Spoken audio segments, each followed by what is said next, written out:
नवीन घडामोडी पाहण्यासाठी आपल्या बारामती झटका या यूट्यूब चॅनलला सबस्क्राईब करा व बेल आयकॉन दाबा, म्हणजे ताज्या घडामोडी आपणापर्यंत पोहोचतील। फलटण तालुका मार्केट कमिटीने गाळेधारकांच्या गाळ्याच्या भाड्यामध्ये एकदम दुपटीने वाढ केल्यामुळे संतप्त गाळेधारकांनी फलटण तालुका संघर्ष समितीचे अध्यक्ष ॲडव्होकेट नरसिंह निकम यांच्या मार्गदर्शनाखाली व फलटण नगर परिषदेचे कर्तव्यदक्ष नगरसेवक अशोकराव जाधव यांच्या सहकार्याने सतीश काका निंबाळकर, काकासाहेब निंबाळकर, गौरव मदने यांच्यासह 50 ते 60 गाळेधारकांनी आंदोलन केले होते।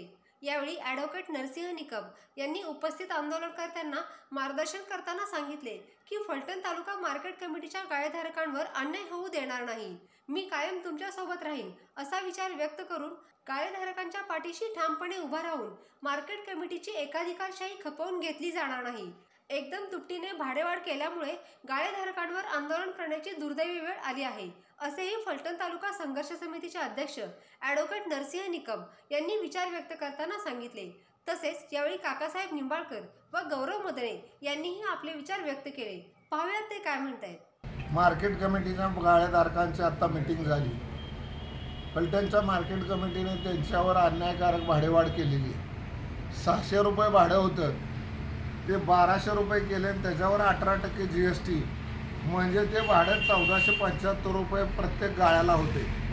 ही भाडेवाढ कायद्यात बसत नाही आणि व्यवहारात पण बसत नाही। गेले 6 वर्षापूर्वी याच गाळेधारकांनी आंदोलन केलं होतं आणि आंदोलनात ठरलेलं होतं की भाडेवाढ करायची नाही। मार्केट कमिटीच्या गाळेधारकांना धंदा नाही, मार्केट कमिटी कोणत्याही सुविधा देत नाही।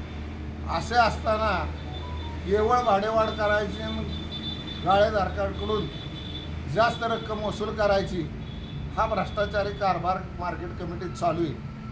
ही भाडेवाढ अन्यायकारक तर आम्ही हे हाणून पाडणारच आहोत।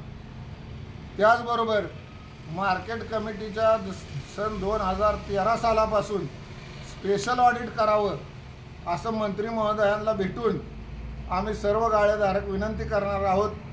प्रसंगी हायकोर्टमध्ये जायचा प्रसंग आला तर तो सुद्धा आम्ही प्रयत्न करणार आहोत, पण हे अन्यायकारक भाडेवाढ आम्ही हाणून पाडल्याशिवाय राहत नाही। मॅनेजमेंटला आमची अजून विनंती आहे, ह्या संपूर्ण गाळेधारकांनी या बाबतीतले सर्व अधिकार मला दिलेले आहेत। माझी मॅनेजमेंटला तुमच्यामार्फत पत्रकारांमार्फत विनंती अजूनसुद्धा की अजूनसुद्धा त्यांनी विचार करावा, ही भाडेवाढ त्वरित माघार घ्यावी, अन्यथा हे गाळेधारक आणि मी ही भाडेवाढ हाणून पाडल्याशिवाय आम्ही राहणार नाही। त्याच्यासाठी कुठलीही किंमत मोजायला आम्ही तयार आहोत।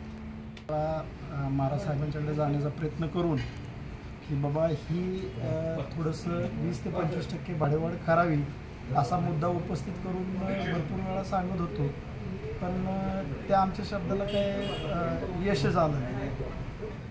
पणन संचालकाच्या अंतर्गत असणाऱ्या 354 कृषी उत्पन्न बाजार समिती, 354 मधल्या 353चं भाडं वेगळं आहे आणि आपल्या फलटणचं वेगळं आहे। फलटणचं भाडं म्हणजे अतिरेक आहे अगदी, म्हणजे त्याच्यावर लागणारा कर आणि भाडंसुद्धा, भाडं डायरेक्ट 100% भाडेवाढ झाली। बऱ्याचदा विनंती करून सचिवांना पण कोणतीही कारवाई झाली नाही, आमच्या विनंतीला कोणताही रिस्पॉन्स मिळत नाही।